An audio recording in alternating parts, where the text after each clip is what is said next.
Okay, in this video I'm going to be replacing this fuel vent valve. The symptoms for the car are at idle, it sometimes will idle rough, and excuse the background hum, my air conditioning's on. So it'll idle a little rough at points, and also I'm not sure if this is related, but when I'm fueling up the car, it will cut out, the fuel filler will cut out at random spots, and it won't just cut out when it's full. So I'll have to press the trigger several times to get it to fill all the way up.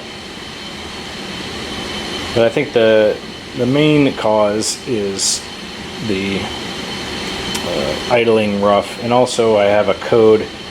I'll put the code up on the screen that I got from my scan tool. Now this part is buried way under there, right there, that tube right there, and connected to that gray part. That's part of it. It's very hard to get to unless you take off the air box, so that's probably what I'm gonna have to do.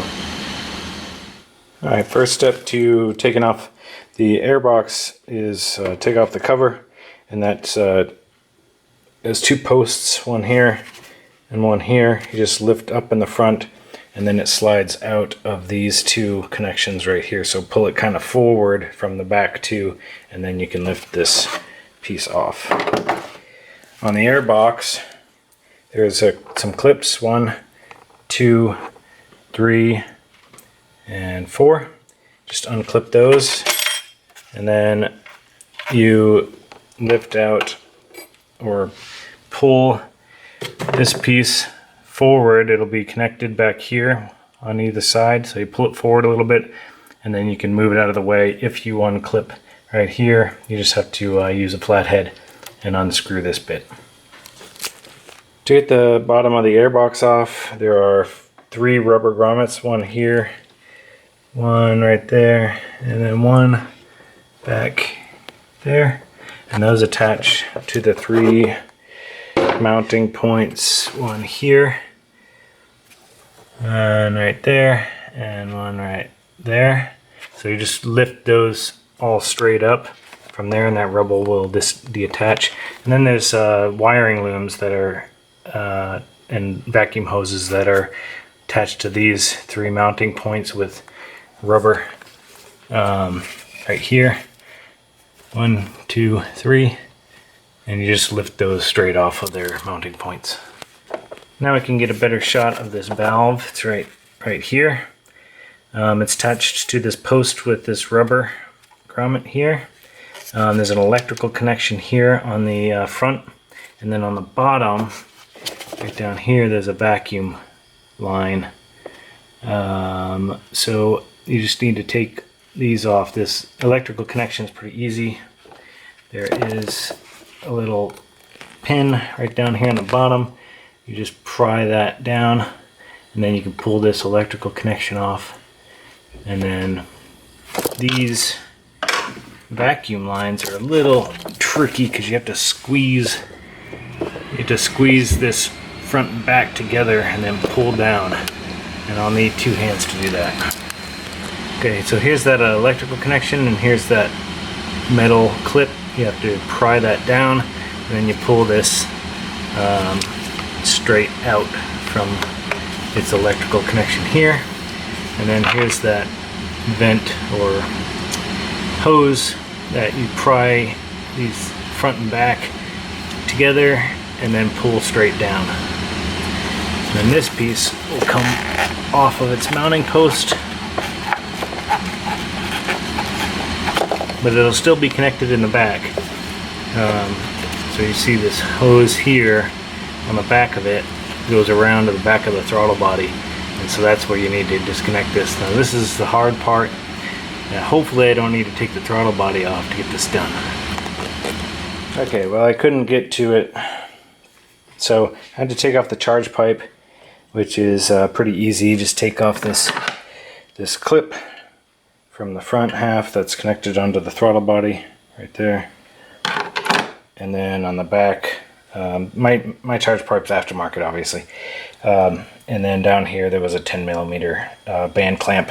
Just unclamp that and then pull the charge pipe off, and then disconnect it from the electrical connection at the back by just pressing down the clip and pulling down on that.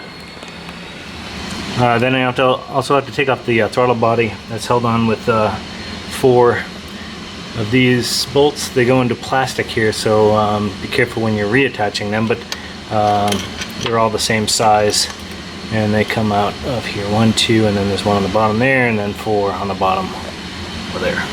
Okay, once you take that off, the throttle body can kind of hang down forward, and here you can see that clamp or that clip that you need to press on either side, front and back here, and then pull out this way. Okay, so I have both of the valves out, and sometimes you can tell if parts are bad or going bad by the amount of ohms they put out, or that it takes to go through the circuit.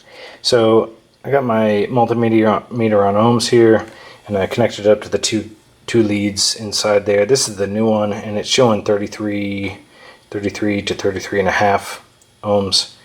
And now I'll check it, the old one, and see if the old one is any different.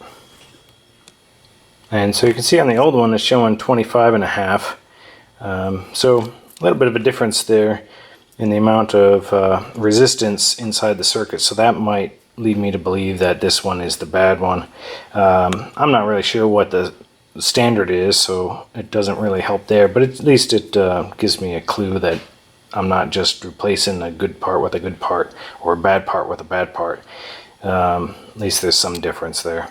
So I'm going to put this one in and button it back up, and we'll see how she runs. Alright, to connect this part onto the bottom of the throttle body, you just have to push it in. So just push straight in. Okay, so on these, I don't have a torque spec, but usually the torque spec going into plastic is 7 to 12 foot-pounds, 7, maybe 7. Very light. I just did it till it was snug. There is a rubber O-ring in there, so that should keep it for any air from escaping. So I just did it until each one was tight, and I didn't over tighten them. Okay, press the bottom vacuum hose in until it clicks, and then press on the electrical connection, and then tighten this or press in this metal clip here so that it seats. Okay, reconnect the charge pipe with the clip at the throttle body, and also screw it down to your coupling there. Don't forget the electrical connection at the back. Then feed the lower part of the airbox in. First connect it to this front part here. It's still loose. Okay, connect the grommets, 1, 2 back there in the dark. There we go. And 3 behind here, and then these looms reconnect to their posts 1, 2, and 3. Okay, putting the top of the airbox back in, feed it into the pipe over there, tighten down that band clamp, and then in the back, feed it into these 2 spots back here. Press it into place, make sure your filter is back in there, and then reattach 1, 2, 3, 4, where's my 4th one? It came off. So 4 clips. Alright, now we'll start it up, and hopefully we won't have any check engine lights or anything.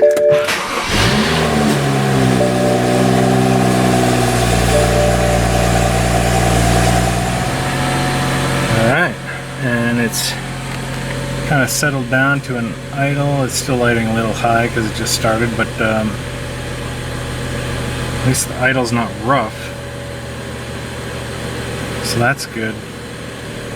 Only time will tell as I drive it over the next week whether or not it actually solved the problem, but I will let you know. Alright, so that's it. That's how you replace the fuel tank vent valve on a 2012 BMW 335i, the N55 motor.